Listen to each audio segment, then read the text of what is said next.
Beta அமைப்பை தடை செய்து ஜல்லிக்கட்டுக்கு அனுமதி வழங்க வலியுறுத்தி கல்லூரி மாணவர்கள் வகுப்புகளை புறக்கணித்து இன்று போராட்டத்தில் ஈடுபட்டு வருகின்றனர்.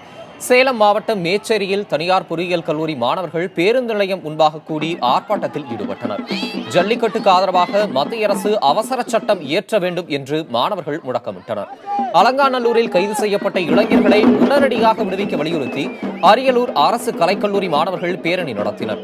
கல்லூரியில் இருந்து புறப்பட்டு நகரின் முக்கிய வீதிகள் வழியாக முழக்கங்களை எழுப்பியபடியே 4000த்திற்கும் அதிகமான மாணவர்கள் சென்றனர். இதே கோரிக்கைகளை வலியுறுத்தி திண்டுக்கல்லில் கல்லூரி மாணவர்கள் 1000த்திற்கும் மேற்பட்டவர்கள் பேரணியாக சென்றனர். ஈரோடு மாவட்டம் கோபிச்செட்டிப்பாளையத்தில் உள்ள பெரியார் திடலில் மாணவர் அமைப்பினர் தொடர் உண்ணாவிரதத்தில் ஈடுபட்டுள்ளனர்.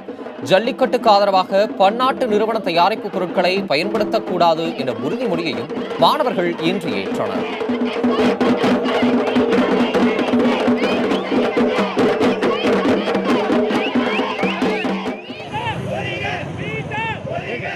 ஜல்லிக்கட்டு மீதான தடையை நீக்க வலியுறுத்தி தஞ்சையில் கல்லூரி மாணவர்கள் வகுப்புகளை புறக்கணித்து ஆர்ப்பாட்டத்தில் ஈடுபட்டு வருகின்றனர்.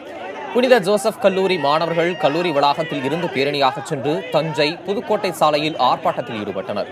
ஜல்லிக்கட்டு மீதான தடையை நீக்க வலியுறுத்தி அவர்கள் முழக்கமிட்டனர்.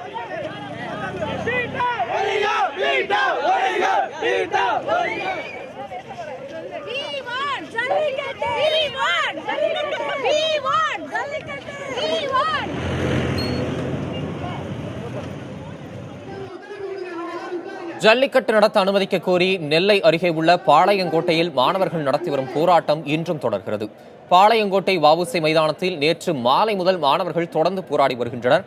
இன்று வகுப்புகளை புறக்கணித்துவிட்டு போராட்டத்தில் பங்கேற்றுள்ளனர். ஜல்லிக்கட்டுக்கான தடையை நீக்க வலியுறுத்தி அவர்கள் முழக்கமிட்டனர்.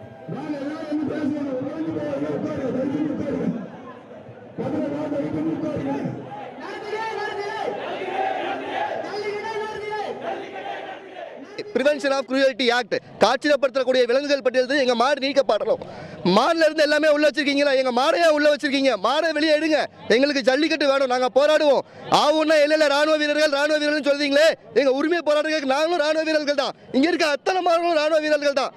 ஏன் வெளிநாட்டில் உள்ள ஒவ்வொரு தமிழர்களும் எங்களுக்காக போராடுறான்? எதுக்காக போராடுறான்? நம்ம தமிழினத்தை காக்கணும். இதை காக்கல அப்படின்னா நம்ம தமிழினம் அழிஞ்சிரும், நம்ம கலாச்சாரம் அழிஞ்சிரும். ஒவ்வொன்றும் அழிஞ்சிட்டு வருதுங்க. நம்ம கலாச்சாரம் எதுவுமே கிடையாது. இப்போ நம்ம கிட்ட இருந்த எதுவுமே இல்லை, எல்லாத்தையும் தார பார்த்துக்கிட்டே இருக்கும். அப்போ கடைசியாக இருந்த இது ஒன்று, இந்த பாரம்பரியத்தையும் நம்ம விட்டுட்டோம் அப்படின்னா நம்ம தமிழினத்தையே அழிச்சிருவாங்க.